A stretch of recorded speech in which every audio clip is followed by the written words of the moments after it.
Bom, vou chamar para bater um papo comigo. Na verdade, eu vou fazer algumas perguntas para ele. Vai ser um talk. Um cara que eu admiro muito e um cara que tem feito um trabalho incrível também pelo ecossistema de investimento no país. Entende tudo de finanças, entende tudo de criptomoeda. Quem sabe quem é? Bruno Perini, vem para cá, cidadão.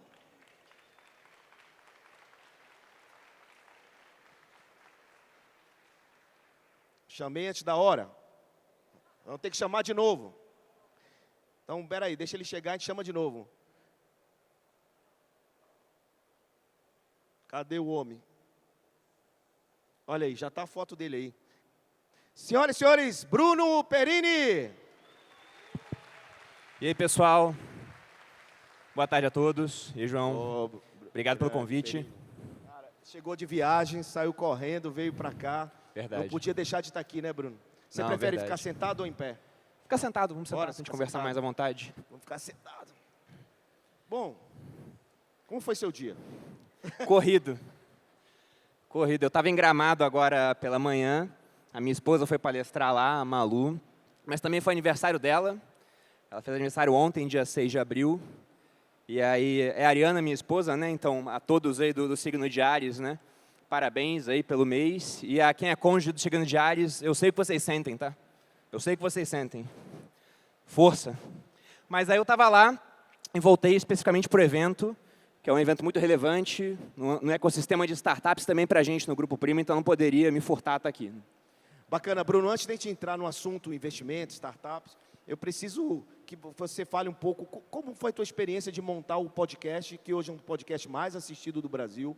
Qual é a tua experiência de montar o sócio, você e sua esposa, né, juntos, que é o sócio. Quem ouve os sócios aqui, levanta a mão.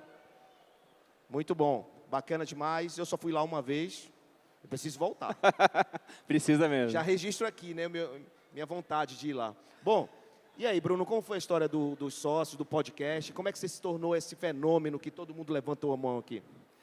Bom, o podcast ele é muito recente, a gente começou em fevereiro do ano passado, e o Thiago, né, já tinha o Primocast, que tinha um baita sucesso, era muito relevante, era o maior de negócios e muito maior do que o segundo colocado na época. E aí, quando eu entrei no Grupo Primo, que foi até hoje a decisão de negócios mais importante da minha vida, o Thiago falou, vamos criar um podcast para você. E vem ideia, vai ideia, eu falei, olha, para não ficar muito parecido, tem que ter alguma coisa diferente, porque o Primocast já eram 3 homens fazendo. Eu falei, então vou fazer eu e a Malu, para ficar algo, né, que dá uma diferença em si, para o Primocast não ficar muito na mesma caixa. E aí, quando eu falei isso, o Thiago falou, cara, vai dar super certo, e inclusive, em pouco tempo, vocês vão ser o segundo maior podcast de negócio do Brasil. Ele falou, vai ficar atrás do Primocast só, porque a gente tem mais tempo, mas vai ficar rivalizando. Daí eu falei, Thiago, você está doido, cara. Porque eu peguei e abri o ranking de negócios e tinha muita gente boa fazendo conteúdo há bastante tempo. A gente não tinha começado ainda. Mas assim que a gente começou, deu mais ou menos um mês, a gente saiu do nada e já estava entre os 10, depois entre os 5. E aí chegamos até o segundo lugar e, de vez em quando, a gente faz um episódio muito bom, né? Com o João a gente fez um episódio muito bom sobre startups, a gente consegue até pegar o primeiro lugar temporariamente. Aí fica se revezando lá em cima. Thiago, eu, o Joel também, que tem um podcast, fica sempre em terceiro, segundo. Já pegou primeiro alguma vez, mas foi uma surpresa. Eu não esperava que fosse arrebentar da maneira que foi. E é o projeto que a gente tem hoje que é o mais legal, deu mais visibilidade para a gente. Eu estava brincando ali nos bastidores que esse ano / meio do ano passado, eu comecei a de fato me sentir famoso. Que as pessoas me reconhecem na rua, reconhecem a minha voz. Eu estava no aeroporto, aí descendo do avião, eu falei para um homem que estava atrás de mim, ó, deixa eu pegar minha mala aqui. A hora que eu falei isso, ele falou, Bruno Perini, estava de máscara no avião, né? Cara, eu o falei, AirPod é mesmo. poderosíssimo, né? Poderosíssimo, porque ele entra direto, a sua voz entra dentro do cérebro e grava lá, né, cara? Muito forte. Então, e uma coisa muito bacana do podcast, pensando no nosso negócio em si, é que ele proporciona muito mais tempo na vida dos nossos clientes e potenciais clientes. Porque antes o meu principal ponto de contato com a audiência era nos stories. E se eu fizer todo o conteúdo do dia, a pessoa vai me assistir em meia hora. Com o podcast, a gente ganhou 2 horas a mais na semana, se for só um episódio. A gente está fazendo mais de um de vez em quando.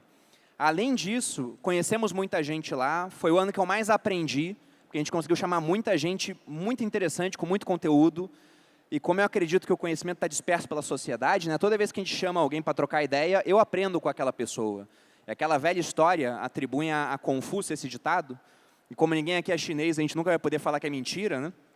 Mas ele dizia que se eu tenho uma maçã e você tem uma maçã, a gente troca, cada um continua com uma maçã. Se você tem uma ideia, eu tenho uma ideia, a gente troca, agora cada um tem 2 ideias. Então, foi o ano que eu mais aprendi disparado, que eu mais cresci, e o podcast ele é responsável por muito disso.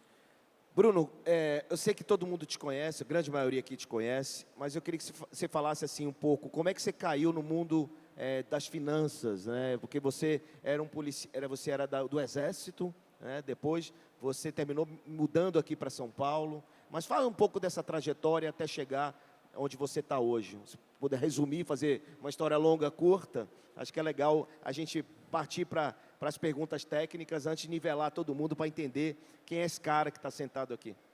Bom, para quem não me conhece, então eu comecei a investir com 17 anos. Era 2006, onde o que você comprasse em bolsa de valores estava subindo. Qualquer empresa subia 50%, o Banco do Brasil subia 100%, Vale 100%, Petrobras 100%. E o meu pai, que nunca foi de investir, ele começou a investir naquele ano. E aí, quando ele começou a investir, meu pai é meu ídolo, em vários aspectos, eu falei, vou começar a investir também. Eu tinha acabado de passar no concurso para virar oficial do Exército, eu ganhava R$400 por mês, e com o meu primeiro salário, eu peguei R$100 para fazer o meu primeiro investimento. E não tinha tanta opção de investimento quanto hoje. Por exemplo, investimento em startup era algo impossível naquela época, para quem não tinha muito capital. E aí eu fui no banco no qual eu tinha conta, era o antigo Banco Real, e o próprio processo de abrir a conta no Banco Real já foi um processo de análise bem competente que eu fiz. Era aquela conta universitária? Era uma conta universitária, eu tinha Quem duas tinha opções. conta universitária aqui, por favor, do Banco Real? Pois é. Ei, Marcão, todo mundo aqui do Banco Real. Eu tinha 2 opções de conta naquela época, eu podia abrir no Banco do Brasil ou eu podia abrir no Banco Real. E aí dava uma palestra com os benefícios de cada um. O Banco do Brasil tinha mais benefícios, mas a palestra era só os funcionários do Banco do Brasil. O Banco Real, a palestra era um gerente e um monte de modelo para você abrir a conta depois. Eu, com 17 anos, né, caí na lábia do Banco Real, fui investir lá, e na época só havia um único fundo onde você podia investir com R$100. Que calhou que era até um fundo bem precursor em termos de tendência, porque ele tinha uma preocupação ambiental, tinha uma preocupação com o nicho da empresa, uma preocupação social. Então, seria alguma coisa que antecedeu essa tendência que a gente tem hoje do ESG, né? Uma preocupação com o meio ambiente, environment, social, com a governança. E aí eu coloquei R$100, em 2 meses virou R$140. O que é nada em termos absolutos, era só R$40, mas em termos percentuais relativos, aquilo virou a chave na minha cabeça. Porque eu comecei a fazer conta de juros compostos. Eu vi, nossa, assim, 2 meses eu ganhei isso, daqui a alguns anos eu estou na capa da Veja de lado, assim, como um novo investidor milionário, né? Não foi assim, a bolsa subiu, depois veio 2008, ela caiu muito. E aí, entre trancos e barrancos, eu fui investindo mensalmente, parte do que eu ganhava. Depois de 2020 eu comecei a ganhar mais, de 2010 eu comecei a ganhar mais, eu tinha me formado, ganhava R$4.500 por mês, poupava 30% e investia mensalmente. E fazendo isso, se eu for pegar desde o primeiro investimento ao longo de 12 anos, mas desde quando eu comecei a ganhar mais. 12 anos. 12 anos de investimento. Não é 2, 12. 12. Mas desde que eu comecei a ganhar mais, seriam 7 anos, que foi depois que eu me formei. Em 2017, eu já tinha R$880 mil. E os juros naquela época eram juros de 14% ao ano. Então, com esses juros, na verdade, era um patrimônio diversificado, tinha bolsa, tinha Bitcoin, tinha bastante renda fixa, que era muito bom no Brasil naquela época. Hoje está bom de novo. Aquilo já rendia mais do que eu ganhava de dinheiro como militar. E, enquanto isso, a minha esposa tinha ido para a internet, a Malu. E eu falava até que era perda de tempo que ela estava fazendo. Ela foi para a rede social. E eu olhava a rede social e falava, isso aqui é besteira, é só gastar tempo, né? Mordi minha língua, logicamente, ela me mostrou que eu não era besteira. Mas meu mérito é que se eu vejo que eu estou errado, eu mudo de ideia rápido. Quando ela me mostrou que tinha 500 pessoas assistindo ela, eu vi que aquilo era um baita outdoor para a gente poder fazer alguma coisa. Então, eu saí do Exército para apoiar ela no negócio dela. E aí eu vi que sobrava muito tempo e resolvi arriscar o meu próprio negócio. E como eu já tinha feito essa caminhada de investir ao longo de 12 anos, eu pensei, bom, tem um cara na internet que eu já vi, que está com 300 mil inscritos, que era um tal de Thiago Nigro. Né? Aí tinha uma outra, que era a Natália Arcuri. Qual foi o ano? Isso foi em 2017. 17. Aí tinha uma outra que era a Natália Arcuri, que tinha mais que o Thiago, tinha uns 500 mil. E eu olhava o que eles falavam, e eu falei, poxa, eu consigo fazer tudo o que eles fazem. Eu sei a mesma coisa que eles estão falando aqui. Será que se eu criar um canal, eu vou ter tanto sucesso quanto eles? Ou pelo menos um pouquinho do sucesso? Porque na minha conta, se 1.000 pessoas comprassem algo de R$ 1.000 de mim, era 1 milhão, né? Eu tinha demorado 12 anos para chegar próximo do 1 milhão, não tinha 1 milhão ainda. E aí eu fui fazer isso na internet. E deu muito certo, fui crescendo ao longo do tempo, trabalhando com consistência. Essas pessoas que eu citei como exemplos, né, foram grandes referenciais. Hoje eu me orgulho de ser sócio do Thiago, que foi um referencial para mim. E quando eu conheci ele, me ajudou pra caramba a troco de nada, porque ele já era bem grande, na época já era o segundo maior de finanças, e eu não tinha nenhum tipo de expressão em rede social. Mas ele viu o potencial, me ajudou mais umas 100 pessoas, e foi um investimento em startup. Porque uma dessas pessoas acabou crescendo muito. Exatamente. Você se considerava uma startup. E é exatamente esse assunto que a gente vai entrar agora. Né? Quando foi o momento que você... Não, na verdade, você descobriu startup mais recente, mas como foi a sua primeira experiência usando essa classe de ativos, ou seja, começando a investir em tecnologia, em negócios digitais? O nosso negócio em si, ele nasceu como uma startup, só que a gente nunca pegou captação, não precisou disso. Mas a gente viu o baita crescimento que a internet é capaz de gerar. Então, quando eu já tinha mais capital, eu ainda estava naquela de que, olha, para investir em startup tem que ter muito capital, que foi no ano ali de 2019, eu comecei a procurar outros negócios. E eu também comecei a ver o que o Thiago estava fazendo na época. Ele estava fazendo aquela questão de media for equity, né? Trocando o poder de mídia que ele tinha por equity em empresas. Só que nenhuma empresa queria fazer isso comigo. Eu chegava nas empresas, os caras queriam me contratar para eu fazer publicidade deles. E nada contra isso, mas eu via, poxa, isso é um modelo que não é alinhado no longo prazo. Eu faço a publicidade, trato o negócio como se fosse o melhor do mundo, aí acaba o contrato de 6 meses, eu vou embora para uma outra empresa concorrente para falar a mesma coisa. Não fazia sentido para mim. E as empresas grandes tinham muito receio em dar participação no equity. Já as pequenas, não. Então, teve uma empresa que foi a primeira na qual eu investi, que foi o Biscoint. O Thiago vai falar mais dela, é um case de sucesso que a gente tem dentro do Grupo Primo. Eles eram uma corretora de criptomoedas, então era um negócio que eu entendia e o que eu sabia que eu podia alavancar muito. Foi o primeiro investimento anjo que eu fiz. Eu dei 250 mil. Você não mil. sabia que era anjo, né? Eu sabia o nome, assim, mas na minha cabeça era muito parecido com investir em bolsa. Eu pensei, poxa, eu invisto em bolsa há 15 anos. Já era isso na época. Então, investir em startup é a mesma coisa. Eu vou avaliar basicamente a mesma coisa.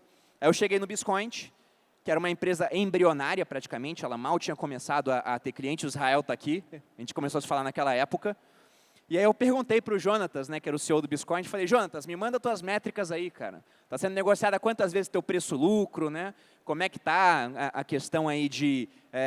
o quanto vocês têm de faturamento, me manda algumas coisas, né, se tem endividamento, se não tem. Ele mandou, olha, dívida não temos nada. Eu falei, pô, que bacana. Mas também não tem lucro, cara. Eu falei, não tem lucro? Então quanto é que vocês faturam? A gente não fatura quase nada, o negócio acabou de começar. E como é que você calculou o valuation desse negócio? Pois é, daí eu falei, cara, tudo bem, então se você não tem lucro, você não tem faturamento, você deve valer muito pouco, né? Daí ele falou, a gente quer fazer uma rodada agora como se valesse 5 milhões. Eu falei, 5 milhões? Mas tu não tem cliente, você não tem faturamento. Se você não captar dinheiro agora, você quebra daqui a 6 meses. Como é que você acha que vale 5 milhões? Daí ele falou, se você não quiser entrar, tem um monte de gente querendo entrar. Que era um monte de CEO de outras corretoras e gente que criou outras corretoras. Gerou FOMO, né? Fear Exatamente. of missing out. Então, como é que eu calculei o valuation do Biscoint? Eu não calculei o valuation do Biscoint. Eu só vi, tem uns investidores âncora querendo entrar nesse preço. Então, deve estar atrativo. E eu vi que a plataforma era muito boa. Até eu brinquei na época, mas não foi brincadeira, eu testei de fato. A minha avó conseguia comprar Bitcoin pelo Biscoint. Era muito fácil, eram poucas telas. Ela nem sabia o que era Bitcoin. Eu só falei, vó, tenta comprar um negócio aqui para mim. Dei lá, ela foi teclando daquele jeito, né, botou óculos, o celular aqui nessa distância, apertando, e ela fez a compra em poucos minutos. Eu pensei, poxa, isso aqui é capaz de popularizar um negócio que eu entendo, que eu sei que vai crescer muito, e eu consigo entrar em um valuation que, embora eu não saiba se está caro ou se está barato, se tem investidores âncora, pessoas que entendem muito desse nicho querendo entrar, deve estar num preço bom. Foi o primeiro investimento que eu fiz. Só que eu também vi um problema nessa hora, porque entre o começo da conversa e o investimento em si foram 2 meses. E, além disso, era uma quantia relevante, foi um investimento de R$250 mil para pegar 5% da empresa. Parte disso em mídia, eu iria fazer vídeos para citar o Biscoint. Só que eu pensei, eu tenho que ter um portfólio de startups, eu segui o Klepper nessa época.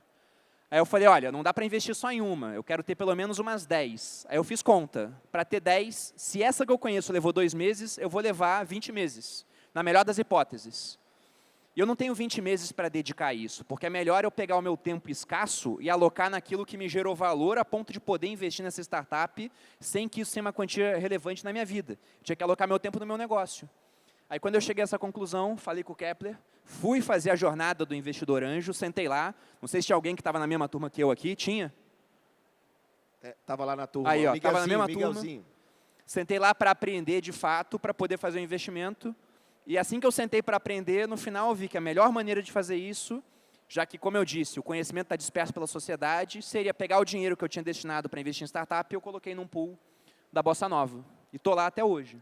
E aí você começou a entender o valor da Biscoint também, né? Também. Porque ela cresceu bastante o valuation da Biscoint com o teu apoio. A força do teu smart money, né, de conexão, de apoiar a Biscoint, a tua marca dentro da Biscoint, também fez com que a Biscoint crescesse muito. E hoje você faz uma opcionalidade, né? Você investe em várias startups através dos pools da Bossa e também através hoje do Grupo Primo, né? Sim. Eu estou migrando cada vez mais para estar focado nesses negócios menores, nas startups, porque eu acho que é onde a gente vai obter maior retorno ao longo do tempo. E isso acontece por alguns motivos. Tem um cara chamado Howard Marks, ele deu uma Finclass na nossa plataforma, que foi uma das melhores, na minha opinião, que ele é conhecido, principalmente no mercado americano, aqui no Brasil ele não é tão conhecido, porque ele compra dívidas de empresas que estão quase quebrando. São empresas que são tão odiadas que elas ficam negociando em patamar tão barato, com uma chance de calote tão alta, que fica quase de graça. Ele vai lá e compra ações ou dívidas dessa empresa. E uma vez até perguntaram para ele, né, como é que você tem coragem de comprar ações ou dívida de uma empresa que talvez dê calote ou venha a quebrar? Ele respondeu falando, as seguradoras são alguns dos negócios mais conservadores que existem no mundo. Como é que eles têm coragem de vender seguro de vida para pessoas que um dia vão morrer? É questão de preço. Ele falou, o preço compensa muito. E quando a gente pensa em preço em bolsa de valores, muita gente tem aquela ilusão de que eu vou aprender a fazer valuation e vou comprar uma empresa por muito menos do que ela vale. Só que bolsa de valores está todo mundo olhando. São 5 milhões de investidores aqui no Brasil olhando para a bolsa. Que daqui a 2 anos, talvez sejam 10. Muita gente inteligente, com muito capital, tem muito fundo com 40 pessoas olhando bolsa. Então, é ilusão você olhar para o Itaú e pensar, o Itaú está barato. Pô, se está barato, por que não tem um monte de fundo comprando até que ele fique no preço justo? Ou você olhar para uma outra empresa e pensar, está muito cara. Se está tão cara assim, por que não tem um monte de fundo com dinheiro infinito, montando posição vendida para que ela caia de preço? Então, os mercados, sobretudo aqueles mercados com muitos participantes, com muito dinheiro envolvido, com muita informação, que é o que a gente tem hoje. Acontece alguma coisa na bolsa, dá 5 minutos, 10 perfis de finanças postaram. 5 minutos. E com custos muito baixos para mudar de ideia, eles caminham para essa eficiência. E aí, que mercado que é ineficiente ainda no sentido de que tem pouca gente olhando? É startup. Então, é muito mais fácil, se você está num mercado onde, ao invés de ter milhões de pessoas negociando, é você negociando com o empreendedor. Sendo que você conhece a atividade daquela empresa, que foi o caso com criptomoedas, e sabe que seu smart money vai alavancar a empresa. Então, é impossível que o meu investimento em bolsa dê tanto retorno quanto o investimento que a gente faz em startup. Bruno, todos aqui são empreendedores, startups e investidores. Para a gente encerrar esse nosso papo, que lição, recado, você é um cara de educação, a educação te move, a tua vida, eu te conheço, sei quanto você compartilha, colabora com o mercado inteiro, né? E vem colaborando com o nosso mercado. Toda vez que eu te chamo para falar com o empreendedor, da mentoria, você nunca se nega, muito pelo contrário, inclusive para investidores, né? Você é um dos caras mais ativos que eu conheço, fazendo isso, né? E sendo gigante. Qual é a lição, qual é o recado que você pode deixar para quem quer investir ou para quem quer captar investimento aqui no Bossa Summit, para a gente ir para o final do evento? Acho que o principal recado, tanto para quem quer investir, procurar uma startup boa para investir, quanto para quem está pensando em criar uma startup ou já criou e está nessa rota aí de captar investimento, é focar no cliente. O Jeff Bezos fala muito isso, né, o criador da Amazon. Tem um economista austríaco, que eu gosto muito, que é o Ludovic von Mises, ele fala também que você só vai atingir realmente grandes cifras, né, em termos de movimentação, resolvendo o problema das pessoas. Então, quando eu vou falar com o investidor, muitas vezes o pessoal só quer saber do que vai dar mais lucro, né? E eu lembro de um ditado do Tolstói, o russo, que ele dizia que existe o homem que passa por uma floresta e só é capaz de ver lenha para sua fogueira. E eu acho que não tem nada de errado em você querer ganhar dinheiro, mas para ganhar dinheiro, a startup tem que focar em resolver algum problema das pessoas. Então, você encontrou algum problema realmente, né, que afeta muita gente, existe uma grande recompensa econômica para quem resolver isso. Então, lá atrás, eu fui investir no Biscoint, porque eu falei, cara, daqui a algum tempo todo mundo vai comprar Bitcoin. E todo mundo vai. Só que cada um por um preço. Quem compra antes vai comprar mais barato, quem comprar depois vai comprar mais caro. Então, hoje é um mercado difícil de entender, porque junta o que as pessoas não sabem sobre dinheiro com o que não sabem sobre computadores. Quem resolve esse problema? Era o Biscoint. Então, vou investir nessa empresa. Se eu vejo um outro problema muito grande e encontro uma empresa para resolver aquilo, eu vou investir naquela empresa. Porque eu vou ganhar dinheiro enquanto eles ajudam as pessoas a melhorar de vida, atendem uma necessidade da sociedade. Então, a minha resposta seria essa, né? Foque em uma necessidade do cliente, das outras pessoas, porque fazendo isso, além de melhorar a vida dos outros, você vai melhorar a sua própria vida, porque o negócio vai crescer, vai dar dinheiro, e com mais capital você consegue melhorar ainda mais os outros negócios. Esse é o meu recado. Senhoras e senhores, Bruno Perini. Obrigado, pessoal. Obrigado. Perini, você é cheio de fã aqui. Quem é fã do Perini aqui? Levanta a mão. Uhul! Pessoas de bom gosto, né, João?